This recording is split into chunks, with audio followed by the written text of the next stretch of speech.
Good morning বন্ধুরা, আপনারা সকলে কেমন আছেন? আশা করি ভালোই আছেন। প্রচণ্ড ঠান্ডা পড়েছে এখন।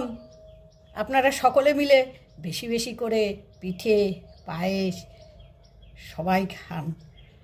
হ্যাঁ, আমি দেখুন সকাল সকাল উঠে এখন আমি এই যে ঠাকুরের বাসন মাজতে চলেছি। স্নান টিনান করে সমস্ত কাজকর্ম সেরে এখন ঠাকুর সেবা দিয়ে তারপরে যাব পতির সেবা করতে। রান্না বান্না করব, করে পতির সেবা দেব। আপনারা কেমন আছেন? আশা করি ঠাকুরের কৃপায় ভালোই থাকবেন। আপনাদের কার কার ঠান্ডা লেগেছে বলুন তো? যার যার ঠান্ডা লেগেছে তারা তারা আমার কমেন্টে জানাবেন কতটা ঠান্ডা লেগেছে। হ্যাঁ, এখন প্রচুর ঘোরেন, প্রচুর ঘুরে নিন। হ্যাঁ, নমস্কার, ভালো থাকবেন।